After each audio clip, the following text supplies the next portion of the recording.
오늘 본문의 말씀의 시편 3편은 다윗의 인생 중에서 가장 처절한 실패를 맛보았을 때 지은 시입니다. 이 시편 3편은 실패로 무너진 인생들이 과연 어떻게 하면 다시 일어나서 승리의 찬송을 부를 수 있는지 그것을 명확히 보여주는 말씀입니다. 오늘 성가대가 주께 부르짖었지니 찬송하게 되었더라. 마치 그런 내용인데요. 볼까요? 포제어만 보더라도 다윗은 엄청난 실패의 현장에 그 중심에 놓여 있음을 잘 살펴볼 수 있습니다. 표제어가 무엇이라고 되어 있나요? 다윗이 그의 아들 압살론을 피할 때 지은 시라고 되어 있습니다. 다윗이 아들 압살론을 피할 때 사건인데요. 이 사건이 구체적으로 사무엘하 15장에서 19장까지 잘 기록되어 있는데요. 이 부분을 보면 다윗이 얼마나 쓰라린 실패의 아픔으로 큰 고통, 환난을 당했는지 잘 살펴볼 수 있습니다. 자기의 친아들 압살론이 반역을 일으키는데 그 아들이 어떻게 아버지를 반역해요? 칼을 들어요? 근데 희한하게도 그런 불효막심한 그 아들에게 이스라엘 백성들의 민심이 그 아들에게 가는 거예요. 다른 말로 이스라엘의 민심이 다윗에게서 떠나가고 압살롬에게 가버립니다. 사무엘하 15장 12절에 너무 잘 나와 있거든요. 사무엘하 15장 12절 하반절에 보면 한번 띄워주실래요? 반역하는 일이 크감에 누구에게로요? 압살롬에게도 돌아오는 백성이 많아지느니라. 이상해요. 반역을 하는데 그 반역자에게 민심이 있어요. 왕은 왕인데 민심을 잃어버린 왕입니다. 믿었던 백성들은 다 떠나가고 피부친 아들은 배신의 칼날을 겨누고 오고 있고 다윗은 그 절망의 고통으로 몸부림치고 있습니다. 성도 여러분, 사람에게서 제일 아픈 것이 뭘까요? 저는 그것이 아마 배신감일 것입니다. 왜 그래요? 배신당했다는 느낌이 들 때까지는 그 사람에 대한 사랑이 아직은 식지 않았습니다. 다른 말로 그 사건만 아니었다면 얼마든지 뜨겁게 사랑할 수 있는 사람입니다. 더 나아가 정오만 할 수 있으면 괜찮을 때인데 정오하기도 어려워요. 시시때때로 미움과 사랑이 교차하는 게 그게 배반입니다. 배신입니다. 마치 깊은 상처에 소금을 뿌렸다가 또 뿌리는 것이 배신의 아픔입니다. 여러분, 다윗이 누구에게 배신을 당하나요? 자기의 피부친 아들에게 배신을 당합니다. 너무나 가깝기에 미움이 더 크지만 너무 가깝기에 미워할 수가 없습니다. 다윗은 그런 배신의 아픔에 고통의 몸부림을 치는 그런 실패 중에 실패한 인생입니다.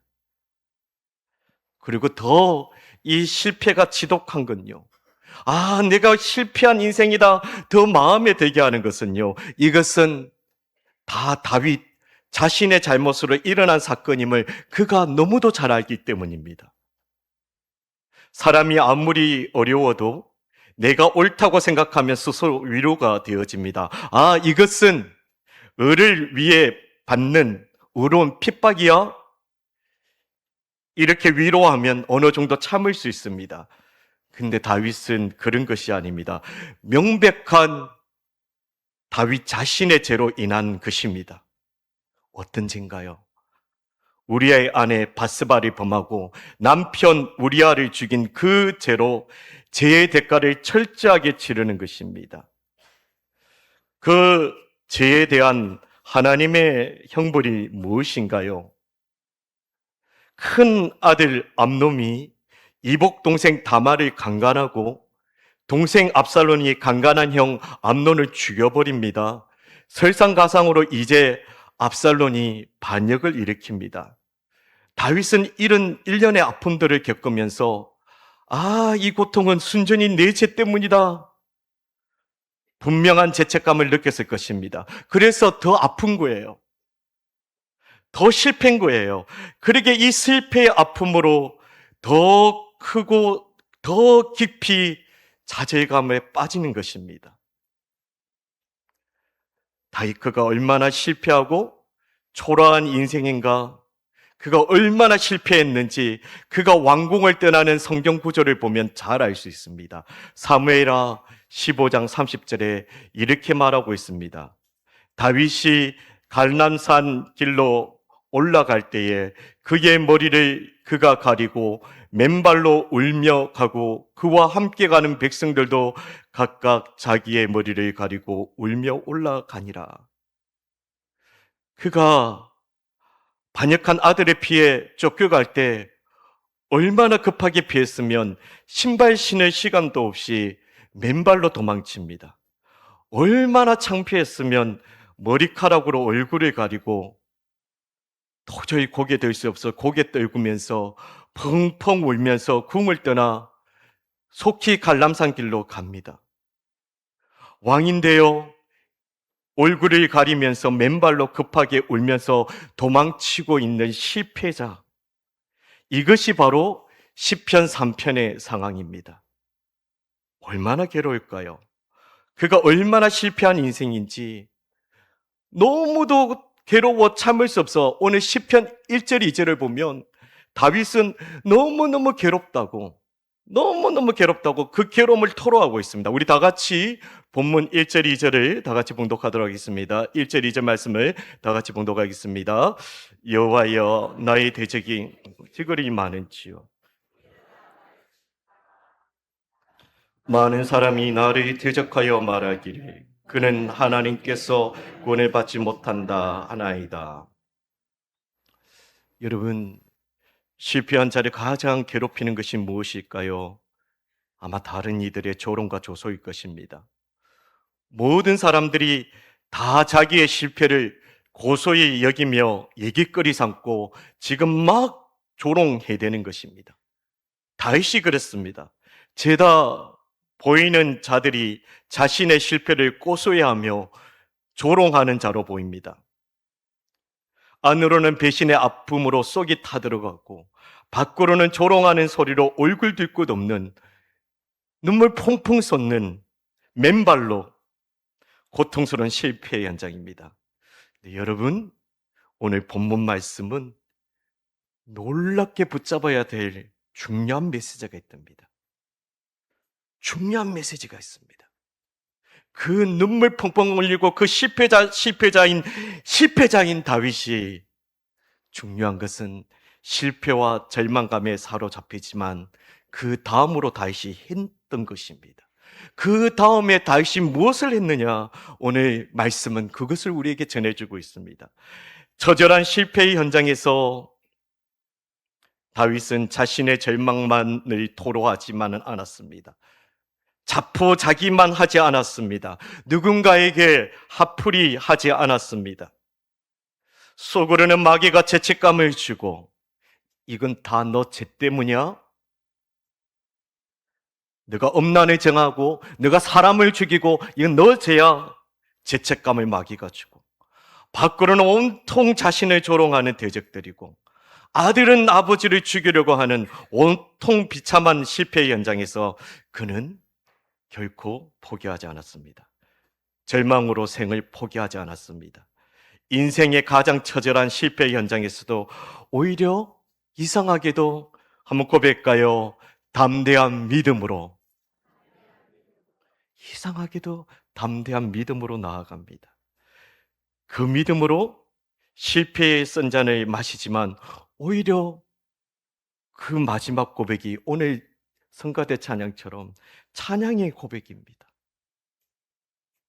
본문의 말씀은 지독한 실패의 아픔을 이겨내는 다윗의 그 두 가지 믿음에 대해 잘 나옵니다.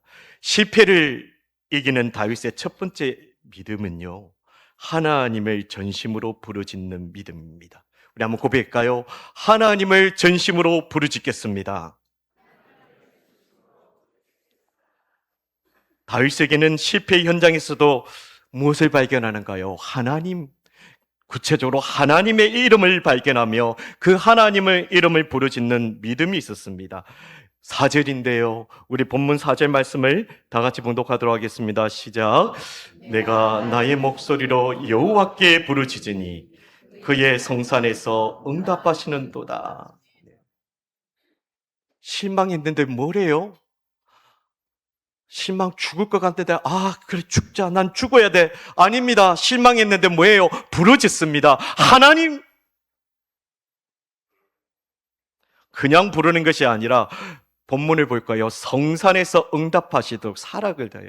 여러분, 저쪽 산의 소리가 들리려면 그냥 부를까요?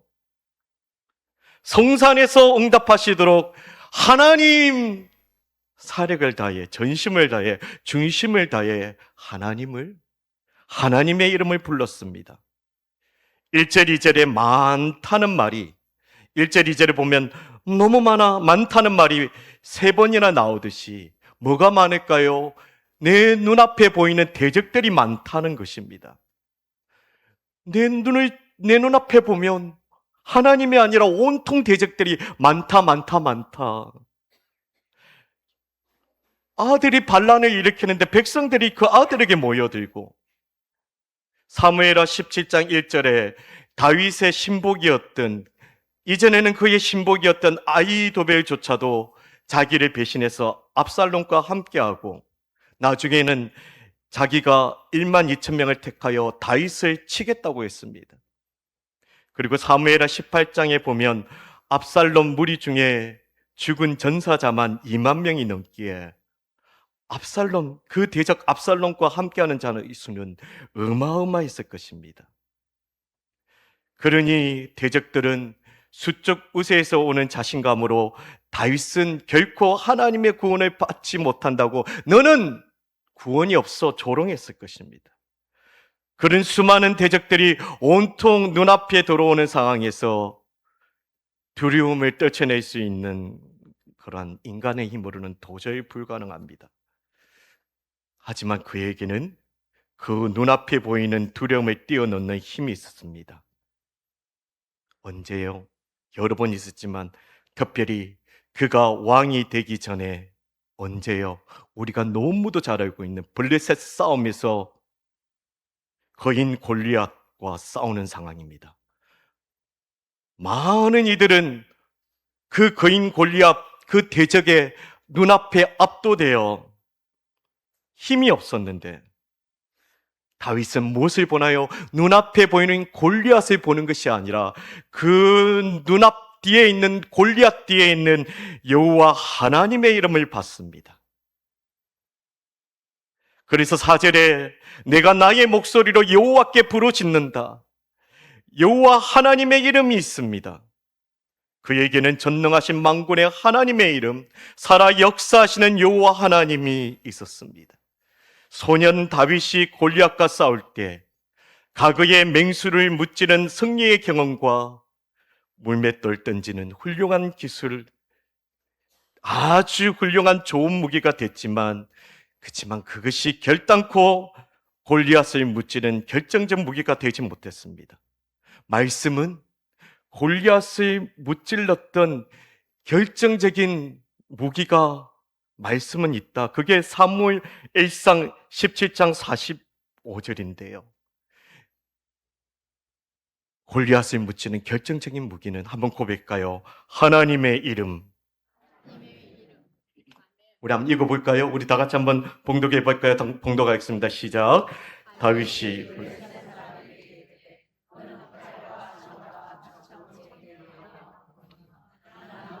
여호와 이름, 곧 내가 모욕하는 이스라엘 군대 하나님의 이름으로 내게 나아가느라. 네. 너에게는 힘이 있지만 너에게는 하나님의 이름이 없어. 그러나 나는 어리지만, 나는 소년이지만 나에게는 하나님의 이름이 있어. 그렇게 하나님의 이름을 부르며 담대하게 믿음으로 나아가니까 하나님께서는 그 조그마한 돌로도 그 거인 골리앗의 이마를 박살내게 하시는 것입니다. 여러분, 하나님의 이름은 참으로 많습니다. 인터넷에 보니까요, 한 30가지가 넘어요. 엘샤다이, 전능하신 하나님, 여호와 라파, 치료하시는 하나님, 여호와 니시, 승리의 깃발 되시는 하나님, 여호와 이레, 예비하시는 하나님, 너무 많아요. 하나님께서 이렇게 여러 이름이 있는 이유가 무엇일까요? 그만큼 여러 모양으로 살아 역사하셔서 그 이름으로 우리를 도우시고 그 이름으로 우리를 붙드셔서 성기를 주기 원하시기 때문임을 믿으십니까? 또한 그렇게 자기 백성들이 하나님은 자기 이름, 하나님의 이름을 부르기를 원하십니다. 그러기에 더욱 믿음으로 하나님의 이름을 전심으로 부르짖어야 됩니다. 예레미야는 조국 이스라엘이 멸망하는 모습이 너무 가슴 아파서 늘 나라와 민족을 보며 하도 눈물을 흘려서 눈물의 선지자라는 별명을 가졌습니다. 그러나 예레미야는 허구한 날 눈물만 흘리지 않았습니다. 그는 담대히 사명을 감당했습니다. 바로 이를 행하시는, 성취하시는 하나님의 음성을 들었기 때문입니다. 그 하나님께서 예레미야에게 어떻게 말씀하시나요? 예레미야 33장 2절에 이를 행하시는 여호와, 그것을 만들어 성취하시는 여호와, 뭐라고요? 그 이름을 여호와라 하는 이가 이와 같이 이르시도다. 그 이름을 여호와라 하는 하나님이십니다. 그 하나님께서 무엇을 명하십니까? 부르짖어. 부르짖어. 너에게는 하나님의 이름이 있어. 부르짖어. 그래서 그 다음 절에 무엇을 명하나요? 우리 다 같이 그 다음 절인 예레미야 33장 3절을 다 같이 봉독하도록 하겠습니다. 너는 내게 부르짖으라. 응답하겠고 내가 알지 못하는 크고 엄밀한 일을 내게 보이리라. 전심을 다해 부르짖어라. 너에게는 나의 이름이 있어. 나의 이름은 역사하는 이름이야. 하나님을 부르짖는 것입니다. 사랑하는 성도 여러분, 가슴을 도려내는 실패와 아픔이 있습니까? 사력을 다해 전심으로 주 하나님의 이름을 외치시길 바랍니다.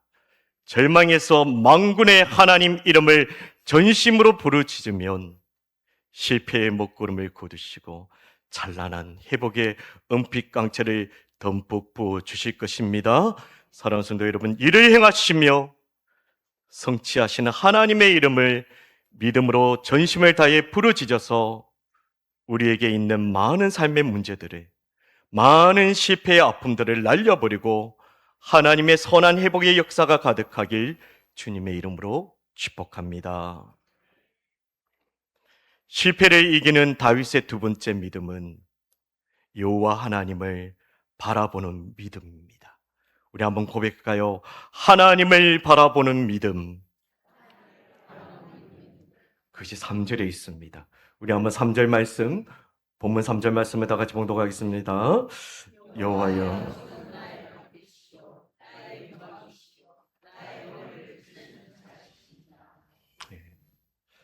하나님께서 머리를 들게 하셔서 전능하신 하나님을 바라보게 하십니다. 다윗이 가슴을 도려내는 아픔의 순간에 하나님 주의 이름을 부르짖으니까 놀랍게도 하나님께서 주시는 기가 막히는 영적 승리의 희열을 맛보게 하십니다. 그래서 하나님께서 다윗에게 그 다음 행한 게 뭡니까? 당당하게 고개를 들게 하는 것입니다. 고개를 들어서 나를 바라봐라. 앞에서 말했던 것처럼 다윗은 머리를 들지 못합니다. 맨발로 급히 도망을 치고 너무 수치스러워 머리카락으로 얼굴을 가리고 고개를 떨구며 땅만 보고 울면서 갑니다. 난 실패자야, 실패자야. 지독한 배신의 아픔과 실패로 인해 도저히 고개 들 수 없습니다. 그런데 이상하게도 하나님께서는 다윗이 하나님의 이름을 전심을 다해 하나님 부르자 차마 들 수 없었던 고개를 당당하게 들게 하시는 것입니다. 왜 그랬을까요? 다윗은 하나님께서 실패한 내 인생의 얼굴을 들게 하시는 방패요, 영광이요. 하나님은 그럼에도 실패자 중에 실패자인 나를 일으켜 세우는 방패요, 영광이요. 여러분, 그 하나님을 신뢰합니까? 다윗은 그 하나님을 신뢰하는 믿음이 있었습니다. 3절을 볼까요? 아까 봉독했는데 3절에 영광이라는 단어가 나옵니다. 영광이라는 단어는 카보드인데요. 풍부, 다량, 부, 영의 여러 가지 의미가 있습니다. 그런데 같은 동요로 카베드라는 단어가 있는데 이거는 장기의 간을 뜻합니다. 우리 인체 장기 가운데 가장 무거운 것이 간이라고 합니다. 구약시대 사람들은 이 간을 특별히 받습니다. 간과 신장과 극에 붙은 지방까지 신성하게 받습니다. 이는 사람의 감정과 생명까지도 거기 자리 잡고 있는 줄 알고 믿었기 때문입니다. 그래서 레위기 3장 4절에 간과 그것에 붙은 기름은 먹지 말고 불태워서 하나님께 드렸습니다. 무엇일까요? 다윗은 이와 같이 하나님의 무엇을요? 하나님의 영광을 간처럼 아주 귀하게 여기고 그 영광의 하나님을 신뢰했다는 것입니다. 그래서 3절의 고백처럼 주는 나의 영광이시요 나의 머리를 들게 하시는 분입니다. 도저히 고개 들 수 없지만 나의 영광 되시는 하나님만큼은 나의 고개를 들게 하는 분이십니다. 고백이 나옵니다. 그래서 4절 말씀처럼 내가 나의 목소리로 여호와께 부르짖는다. 영광스러운 하나님의 이름을 목 놓아 부를 수 있었던 것입니다. 도저히 고개에 들 수 없는 실패의 현장이지만 그 중심에는 영광의 하나님이 계시기에 그럼에도 전능하신 하나님의 얼굴을 바라보려는 뜨거운 믿음의 갈망이 있었습니다. 그러니까 머리카락으로 얼굴을 가리고 고개를 숙이며 맨발로 도망치는 수치의 상황에서도 하나님은 나의 고개를 들게 하신 분이라고 믿음의 고백이 나오는 것입니다. 우리 한번 믿음의 고백을 해볼까요? 하나님은 나의 고개를 들게 하시는 분이십니다. 아멘. 시편 121편 1, 2절에 잘 알잖아요. 내가 산을 향하여 눈을 들리라. 나의 도움이 어디서 올까? 나의 도움은 천지를 지으신 여호와에게서로다. 이 고백처럼 그의 중심에 천지를 지으신 전능하신 창조자 그 하나님의 영광을 바라보는 간절한 갈망이 있었습니다. 이 하나님을 바라보려는 거룩한 갈망이 그의 중심에 있기에 하나님은 다윗의 고개를 들게 하셔서 실패를 몰아내고 놀랍게도 이 실패 현장에 무엇을 보게 하나요? 이 지독한 실패 현장에 승리를 보게 하십니다. 온통 실패인데 하나님은 고개를 들게 하셔서 승리를 보게 합니다. 본문 1절, 2절은 실패감으로 도저히 얼굴 들 수 없었는데 3절부터는 고개를 들게 하십니다. 그러니 심정을 도려내는 실패와 패배 현장에서도 놀랍게도 승리를 보게 하십니다. 그러기에 다윗은 승리를 바라보면서 그게 결국은 뭐냐? 승리의 찬양이 입술에 터져 나오는 것입니다. 엄청난 승리의 찬양, 그것도 엄청난 승리의 찬양이 터져 나옵니다. 6절에 뭐라고 나와 있습니까? 천만인이 나를 애워싸 진친다 하여도 나는 두려워하지 아니하리라 고백합니다. 7절에 보면 도둑 큰 승리의 찬가를 부릅니다. 주께서 나의 모든 원수의 뺨을 치시며 악인의 일을 꺾으셨나이다. 이 엄청난 큰 승리의 찬양입니다. 7절. 그런데 그 끝이 뭘까요? 이를 꺾으셨다고. 7절이 특이한 것은 이를 꺾으셨다고 가그 완료형으로 말하고 있는 것입니다. 이것은 내용상으로 미래에 이루어질 일인데 맞지 않는 말인데 근데 이상하게도 악인의 일을 꺾으셨다고 아니, 온통 눈앞에 대적뿐인데, 근데 다윗은 하나님이 악인의 일을 꺾으셨다고 지금 꺾지도 않았는데 그냥 완료된 것처럼 가고 완료형으로 되어졌다. 그래 고백하고 있습니다. 히브리어는 너무도 확고한 확신이 들면 과거 완료형으로 씁니다. 이상하게 우리나라도 그래요. 여러분 그렇잖아요. 너무도 큰 승리의 확신이 들면 이렇게 말하죠. 넌 이제 죽을 것이다가 아니라 뭘까요? 넌 이제 죽었다. 바로 짙은 패배감에 신음했던 다윗은 고개 들어 하나님을 바라보니까 그 실패한 인생이 승리의 확신이 드는 겁니다. 그래서 넌 이젠 죽었어. 하나님께서 너의 일을 꺾으실 거야. 나의 원수 마귀 너는 이제 죽었다. 마귀 너는 이제 끝났다. 다윗이 주눅든 실패자지만 전능하신 하나님을 고개 들어 바라보니까 이렇게 완벽한 승리를 확신하게 하는 거룩한 믿음을 주는 것입니다. 이 승리의 확신이 저와 여러분의 확신이 되어지기를 간절히 바랍니다. 어느 한 작곡가가 있었습니다. 그는 깊은 질병으로 약을 사기 위해 많은 돈을 빌렸습니다. 하지만 그 돈을 다 갚지 못해서 결국 감옥에 들어가게 됐습니다. 아픈 것도 서러운데 돈이 없고 결국 감옥까지 가게 됐습니다. 너무도 실패자 아닌가요? 어쩔 수 없는 이 절망의 인생. 근데 그도 다윗처럼 하나님의 이름을 불렀습니다. 하나님, 그 감옥에서 하나님 이름을 부르니까 고개 떨굴 수밖에 없는 비참한 인생이지만 하나님은 그를 고개 들게 하시어 하나님과 함께 승리하는 벅찬 감격을 감옥에서 보여주었습니다.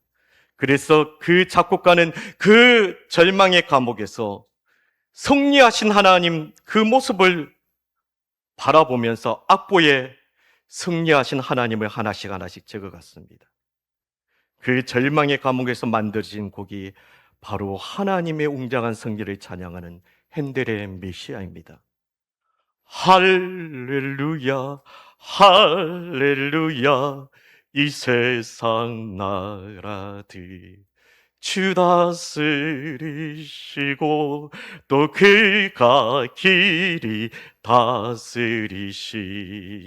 우리 한번 고백할까요? 할렐루야. 감옥이지만, 빚쟁이지만, 한자지만 하나님을 바라보니까 성령을 주시는 정령하신 하나님께서 세상을 길이 다스리는 승리의 모습으로 찬양하는 것입니다. 이렇게 하나님을 바라보며 간절히 주의 얼굴을 구한다면 실패한 인생들의 고개를 들게 하여서 말할 수 없는 승리의 감격을 누리게 하며 마음껏 승리의 찬양을 부르시게 하실 줄 믿습니다. 출애굽기 14장 13절 말씀은 애국 군대가 쫓아오고